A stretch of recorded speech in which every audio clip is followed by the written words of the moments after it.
Seorang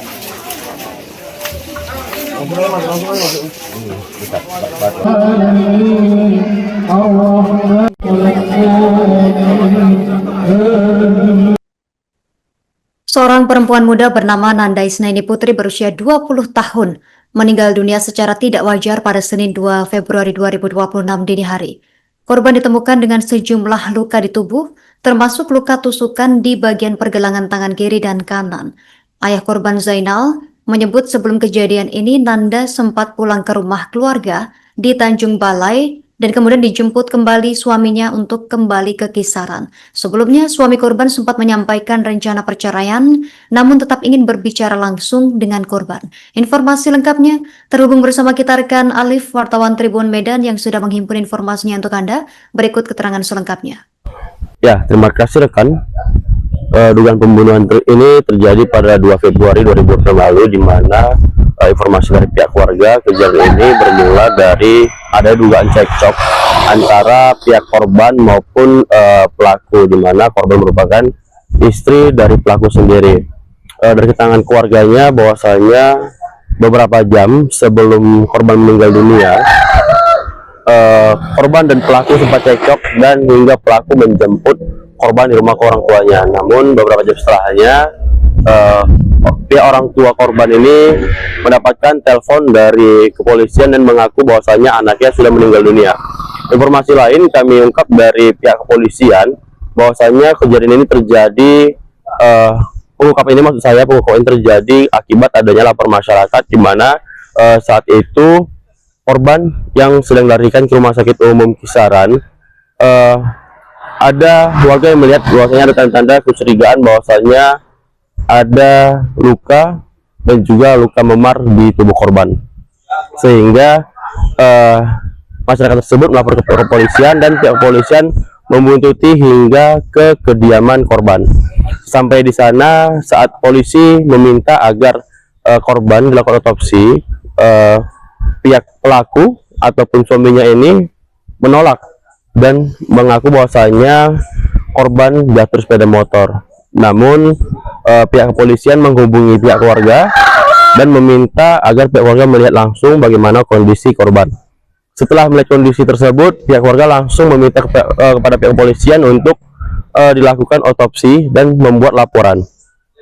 Setelah melakukan penyelidikan, bahwasanya diketahui korban meninggal dunia akibat mati lemas dan didapati beberapa luka di bagian tulang rusuk patah, kemudian organ hati bocor, sehingga korban meninggal dalam kondisi lemas.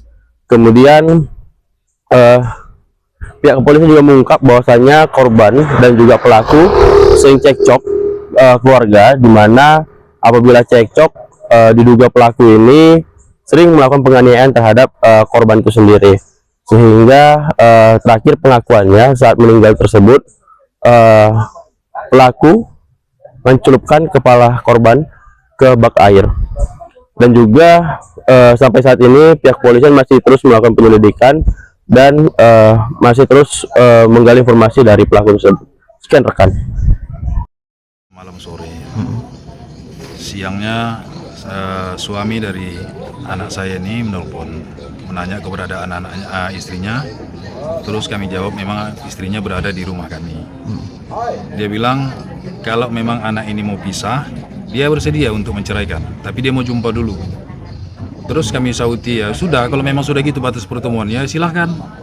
Ya saya harus datang ke sana Pak, mau jumpa sama Nanda. Oke, saya suruh datang, kalau mau datang ya. Maka sorenya dia datang. Tak berapa lama cerita, terus timbul lagi pertengkaran. Nah, dari pertengkaran itu diancam anaknya dibawa lari duluan ke dalam mobil bersama ada rekannya 2 orang. Pertengkarannya di rumah ini atau di mana, Pak? Dari rumah ini dia bawa. Oh, bertengkar, Pak? Ya.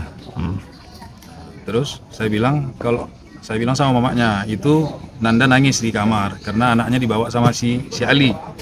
Udah dibawa masuk ke dalam mobil, mau dilarikan pulang ke Kisaran. Terus suruh mamanya muju.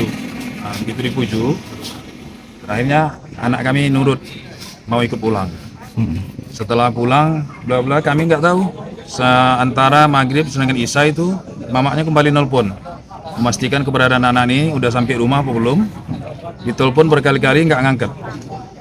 Tak berapa lama telepon lagi, terakhir yang angkat si Ali. Ditanya sama maknya, Ali, Nanda mana? Dia bilang ada mak di situ. Terus telepon dimatikan.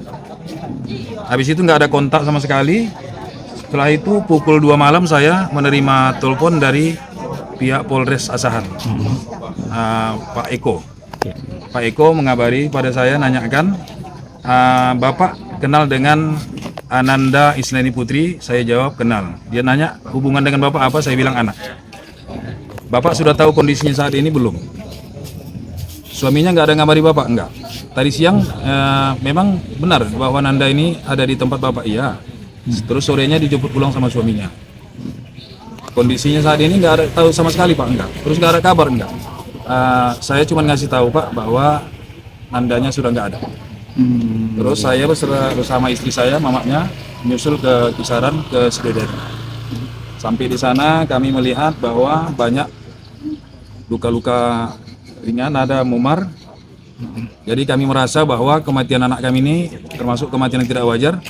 Kepada pihak aparat kepolisian khususnya Polres Asahan, kami meminta supaya kasus ini diusut sampai tuntas. Itu saja harapan kami.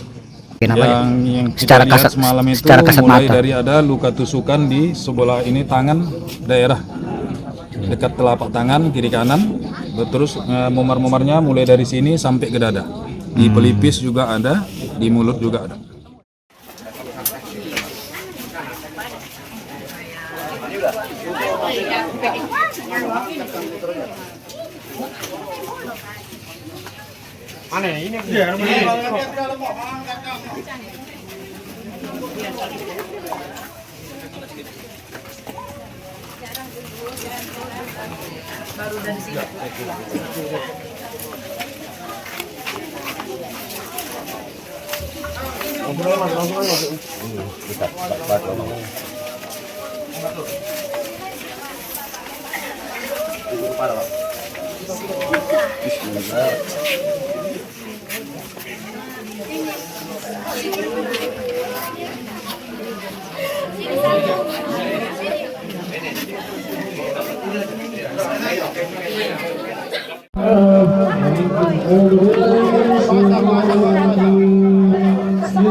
Download Tribun X sekarang, menghadirkan lokal menjadi Indonesia.